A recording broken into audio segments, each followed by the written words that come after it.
Welcome to Our Jewish Roots, with insightful Bible teaching from Israel by Dr. Jeffrey Seif. We travel to Bethel today on Eretz Israel, the land of Israel.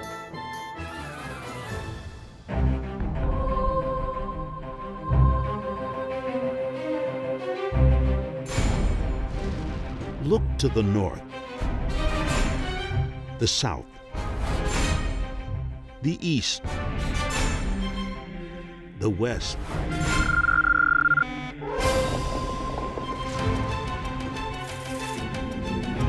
all the land which thou seest, to thee will I give it, and to thy seed forever.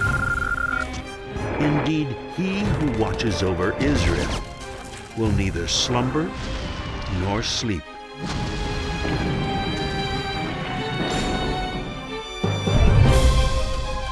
Eretz Israel.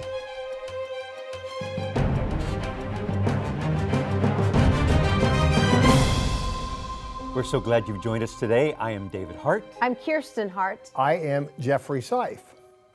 You know, people that visit Israel report wonderful experiences with the Lord when they go there. Jacob had an experience too. Heaven opened up for him, didn't it? It did, and the vision of the ladder. That's right. Right? That's what I think of when I think of Jacob, a stone pillow and a ladder. Come out with a song. I know you're just waiting to... We are climbing Jacob's ladder. We are climbing. We learned about it a long time ago, but there's so much more to the story that we need to hear from you today. Well, it's all in the book, and we're going to take a look. Yep. Dr. Seif is teaching on location today from Bethel, but first, let's take a look at Jacob's journey. And Jacob went out from Beersheba and went toward Haran. And he lighted upon a certain place and tarried there all night. And he dreamed, and behold, a ladder set up on the earth, and the top of it reached to heaven. And behold, the Lord stood above it and said, I am the Lord God of Abraham thy father, and the God of Isaac. The land where thou liest, to thee will I give it, and to thy seed. And thy seed shall be as the dust of the earth. And I will bring thee again into this land, for I will not leave thee. And Jacob rose up early, and took the stone that he had put for his pillow, and set it for a pillar, and poured oil upon the top of it. And he called the name of the place Bethel.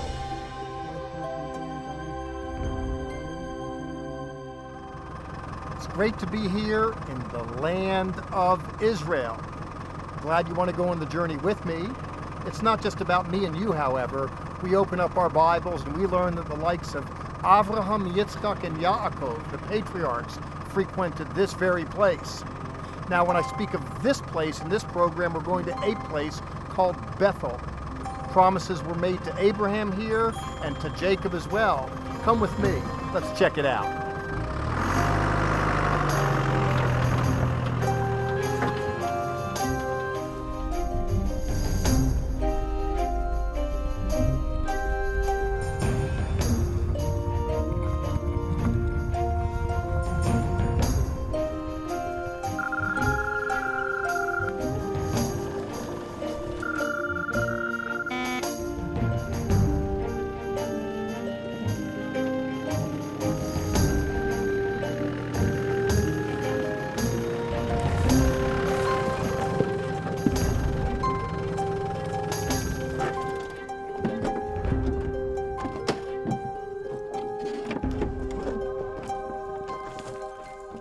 Like father, like son. That's what they say. And the saying is reflected well in the biblical text as well, where God does the talking. Now, the reason why I say that, and you're going to see it as I say it, is because God has commended a particular people to have residency in a particular land given to Avraham, Yitzchak, and Yaakov, Abraham, Isaac, and Jacob. Here you can see it. Present Israel is just a little sliver there, carved up more and more, it seems, by the month, by political pressures wanting to enclose it. When I look at the biblical promise, however, we see the Lord leading Avraham and his ilk down here, wanting to expand it. Well, our story takes place today with Yaakov, Jacob, in Beersheba, and he is commended to go northward up to Haran to marry. And on the way, he's going to visit this place right here, Bethel. It's a place we're about to visit. And why? Because God visited him there. Let's check out the story. Come with me to Bethel and see what God might say to you as you walk in the footsteps of Abraham, Isaac, and Jacob here in the land of Israel.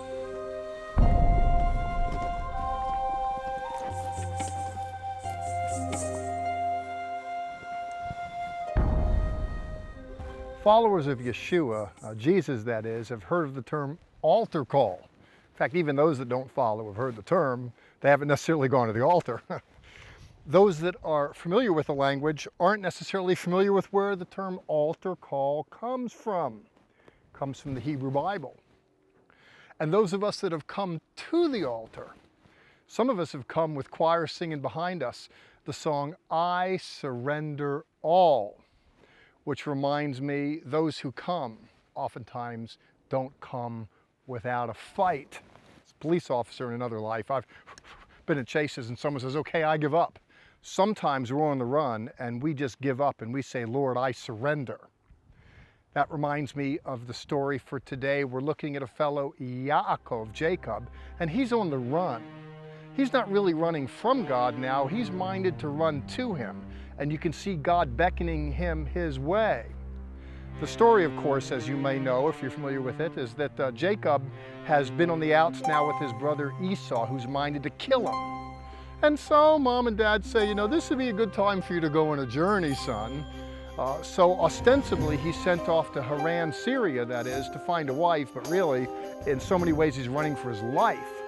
He is on the run big time, and as is the case when people find themselves in a precarious place, at wit's ends it he is.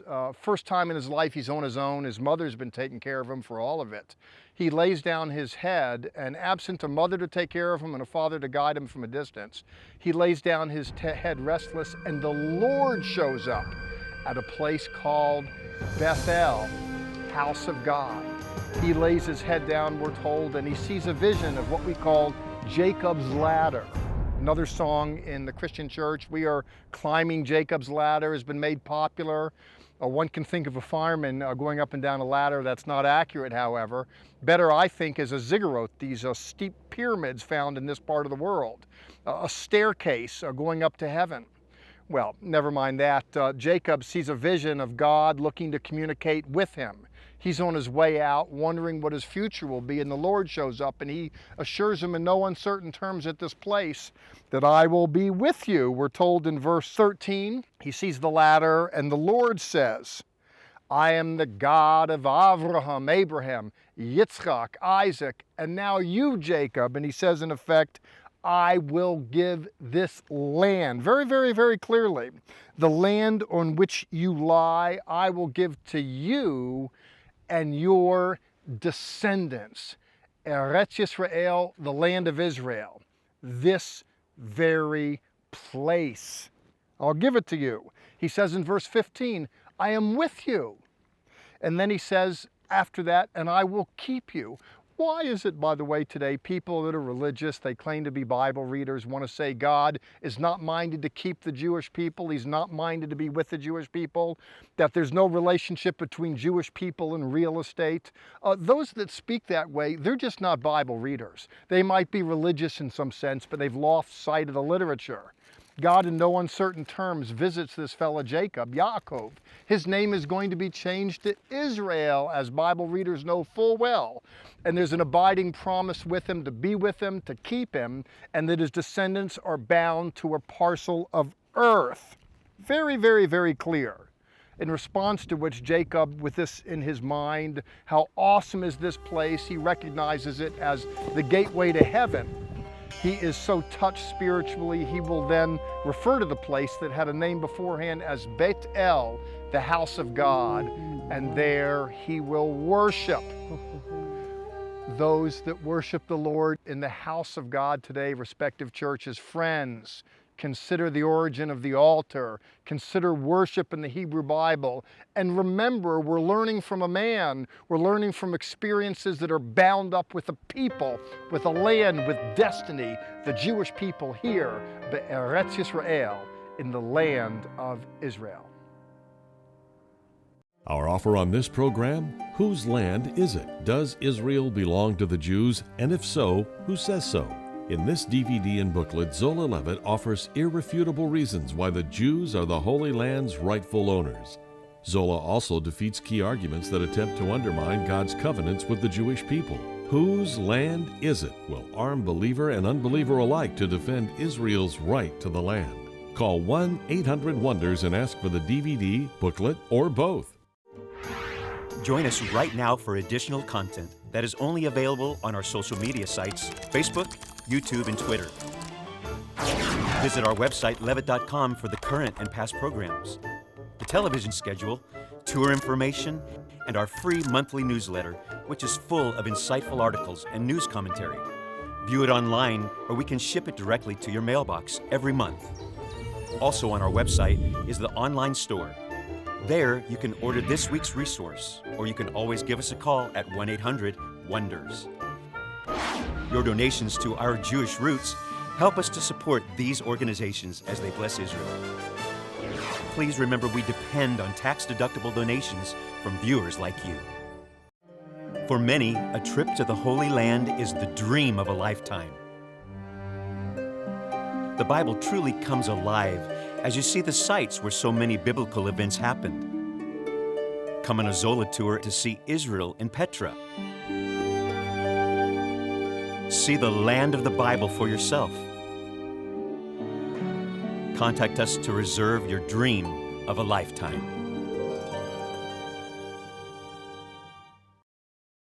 Many of the places that you see in this series, we take you on our tour to Israel. 2 times a year, we go both in the fall and the spring. We invite you to join us. You can find all the information right here on levitt.com. One of the places that you filmed right on this program, Bethel or Bethel, House of God, we don't actually go to on tour. Is it open? You got there to film? Well, we'll go off the beaten path a little bit, places where visitors to the Holy Land don't always frequent. You know, tours stay in Israel proper by today's boundaries. Bethel, of course, belonged to Israel yesterday, but now it goes under a Palestinian autonomy. But we sneak under the wire and we shoot there. I remember driving by Bethel on tour, and these homes are built like 5 stories high where families all live together. I kind of like that. Well, I like it too, and what's interesting to me about that is the chasm between the rhetoric and the reality. Those homes are paid for in cash. They're built up step by Palestinian families, many of whom cry poverty and the like. And I don't want to make light of pain and suffering and poverty, but you can drive all throughout Israel, both the West Bank and Israel proper, and find Arab Muslim communities that are thriving. And that's an example of it. People think, oh, those mean Jews are just keeping those poor Arabs under their thumbs. Well, you wouldn't know that if you look at the real estate, because these houses are gorgeous and it's paid for with Palestinians earning money from the Jewish state. Which is something that people need to see for themselves. And it is eye-opening to travel to Israel when the news shows one view and the truth is a totally different other view. And that's what we get to bring people when they go on tour with us. When people go there and they see it, they really sense the difference between what they hear and what really is. It's like that with political discourse in America, true, that you just get different spins on things according to political agendas. I just like to get to the land. And I hope, too, that you that watch us, of course, we're bringing Jewish views on biblical news, but I hope you would construe it as truer to what really is at play in the world and in the Word. There's lots of spinning things around, but we like to tell it the way it is, and hopefully you find value in it. One of the places we do take you on our tour is the Old Jerusalem Wall. one of our favorite places to go. David Dolan is there right now with our history lesson. Let's go there right now. David Dolan's backdrop this week is the old city of Jerusalem, a great vista from which to continue his remarkable saga of the modern state of Israel. Behind me are the walls of the old city built by Suleiman the Magnificent, the Ottoman leader. This area was a center of World War I. The British forces in the area were led by General Edmund Allenby. During World War I, the British High Commissioner in Cairo promised the Arab leader of the whole region, Seif Hussein down in Mecca, that if the Allies were victorious in the war, they would help establish a number of Arab states after the war. But he also said that they wanted to keep this area, Palestine, as a separate entity with the idea that the Jews would have a state here, and also to the North Lebanon as a separate entity where the Christians could have some autonomy. Seif Hussein agreed to this proposal. In 1919, his son Faisal endorsed this proposal as well. Well, in 1917, General Allenby, right behind me here, walked by foot through Jaffa Gate after British forces captured the city of Jerusalem. He said, "I cannot ride," even though he was a cavalry leader with a great horse, "I cannot ride where the Messiah walked." And the people cheered as he came into the city. Well, just 1 month before, the British government in London had promised the Jewish people a national homeland here in Palestine. It was called the Balfour Declaration. Less than 1 year after the Balfour Declaration was released, World War I was over. General Allenby's forces defeated the Turks up in the valley of Megiddo, north of Jerusalem. The Allies all gathered together a couple years later at San Remo to decide how to carve up the Ottoman Empire, who would get what, etc. And a mandate was given to Great Britain to establish a Jewish national home here in Palestine. And a mandate was given to the French to do the same up in Lebanon and in Syria. And indeed, states were created for the Arabs, as the British had promised. Transjordan, just to the east of us, was created out of what was the Mandate of Palestine. The Jews weren't so thrilled about this because that meant that 2/3 of the area that they thought they could set a Jewish state up in had been cut off from Jewish settlement. But still, it was implied they could settle everywhere west of the Jordan River, which would include what is today known as the West Bank. But in 1922, Winston Churchill implied that that would not be the case, that the Jewish state would be smaller still. Jews could settle in parts of Western Palestine, but not necessarily in all of it. Well, also in 1922, the League of Nations endorsed this British mandate and the French mandate. But in 1921, before that happened, in May, the very first wide-scale Arab resistance to the returning Jews took place. Major riots in the cities of the land. Nearly 50 Jews were slaughtered down on the coast in Jaffa and in many other parts of the area. Through the 1920s, Jews kept coming back. Nearly 60,000 made Aliyah in what was known as the fourth wave of Aliyah. Most of them came from Russia and from Poland. They were city dwellers. Most of them settled not in the farms, but down in Tel Aviv and other places. Well, it wasn't long after that, in 1929, that the Arab pogroms broke out that were the worst in the history of the Jews returning. That was led by Hajj Amin Husseini, the Muslim leader of Jerusalem. Hundreds of Arabs poured out from the Temple Mount, and over 113 Jews were killed. The Jewish community of Hebron was completely slaughtered. The chief rabbi hung upside down and skinned alive. It was a terrible pogrom, and it was just a sign of the great violence that was to come in the 1930s and 40s. All of this as Jews kept coming back, and that increasing in the 30s as a man named Adolf Hitler took control of Germany.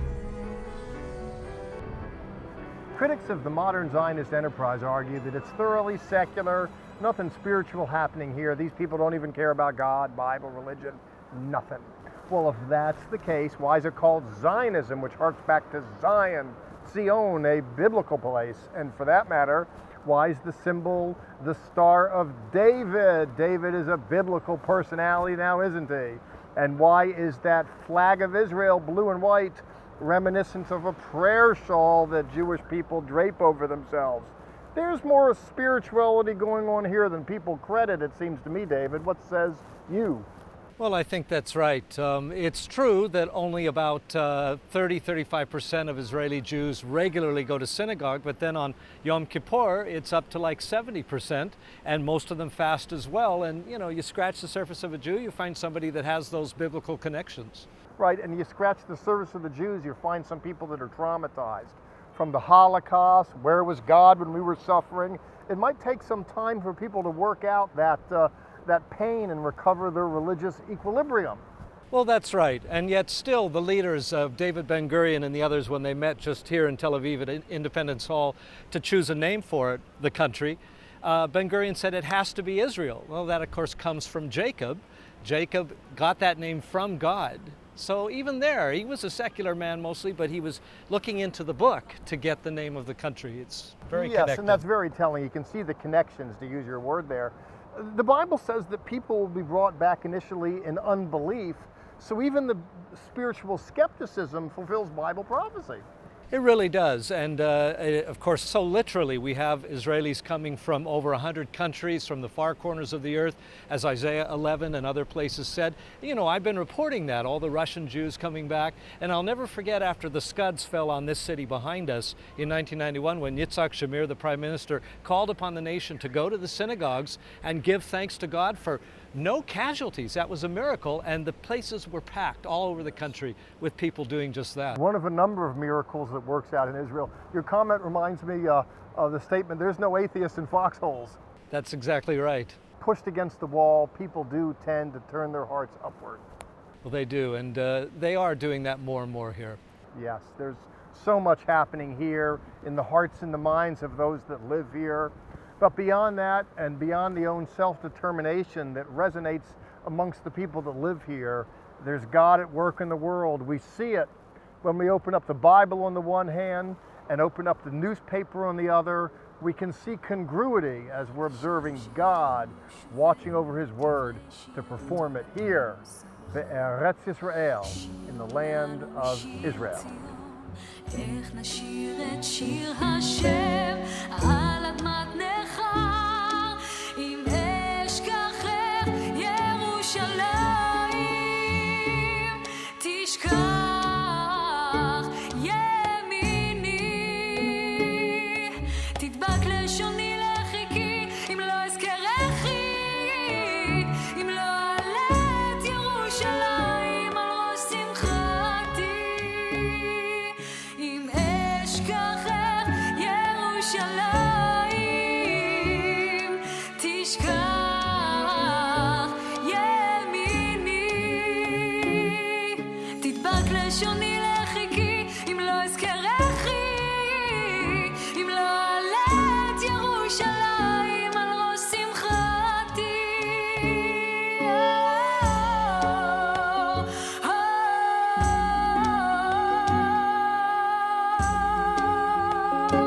אם אשכחך ירושלים תשכח ימיני תדבק לשוני לחיקי אם לא אזכרכי אם לא אעלה את ירושלים על ראש שמחתי. That was Psalm 137, sung by the beautiful Israeli actress. We really enjoy having her being a part of this program. Well, she played Esther for our series For Such a Time as This. She's gorgeous, but also, Dr. Seif, that spot that you and David were just at, looking over the Mediterranean into Tel Aviv, was a gorgeous view. Yes. What a vista. It's a great view, and it's the old and the new. Jaffa was originally the city, and Tel Aviv was a little suburban area, but now Tel Aviv has grown so much and continues to do so. It's a beautiful backdrop, and I'm glad to be there. Question on that. You said Jaffa. I've heard Yafa. What's the difference? People call it both. Yeah, it's a yud, the first letter in Hebrew. There isn't a J. So it's Yafo in Hebrew, Jaffa for an English equivalent. And I just have to say to all of you watching, if you want to see that vista for yourself, that's literally the first place, isn't it? We get off the plane, Yes. we get on our bus. That's the first thing we do once your feet touch Israel, is take you to that very spot that you just showed us with Yes, David. it's very meaningful to Jews too. Tel Aviv, the early pictures are striking when it was just sand dunes and nothingness. And that big modern city speaks to all kinds of development. And Jewish people will think of dint of determination. There is that, to be sure, but perhaps the voice of prophecy as well, giving a voice to the fact that one day Israel will emerge fresh out of the ashes. Jewish people don't always process things with a religious perspective. In the wake of the Holocaust, a lot are a little skittish about religion on the whole, based on the question of where was the Lord when all this happened. Well, Israel is an emergent experience in the wake of it all, but in any case, it is beautiful, to be sure. So many takeaways from today's program. David Dolan mentioned, and something that just has resonated in my mind, that only 35% of Israelis attend synagogue. Yeah, and that might even be ambitious to say that, and that might only be because there's a large segment of Orthodox Jews in Israel. Jewish people tend to be secular, and in as much as people will talk about Christmas and Easter Christians, there's Passover and Yom Kippur Jews. It's not part of social life on a weekly basis. For me, and I would commend to you, I believe in experiential religion, I should say, that is, been touched by God. The reason why I find value in all of this is because the Lord found value in me, and I had an experience at a moment that really brought it all alive to me, and many Jewish people haven't had that. The Jewish religion is just that, a religion, as opposed to something that's part of our experience as we make our journey through life. I love what you mentioned about God bringing your soul and your spirit alive, as He's doing at Eretz Israel with the land of Israel. We can literally see that when we land in Tel Aviv. We see that when we go to Jerusalem. And every site in that country, He's not only bringing people alive in their spirit, He's bringing the land alive. And that's the miracle of Israel. Yes, part of the life is the love in the land as well, too. Jewish people are gracious people in Israel, and warm, loving, caring, and sharing. Christians and Jews, all are welcome. Muslims are welcome to come in peace and be friends as well. Mm-hmm. So much more to come in this series. Thank you for joining us today. We end today's program with Sha'alu Shalom Yerushalayim. Pray for the peace of Jerusalem.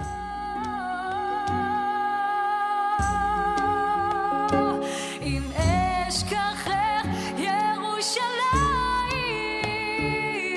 תשכח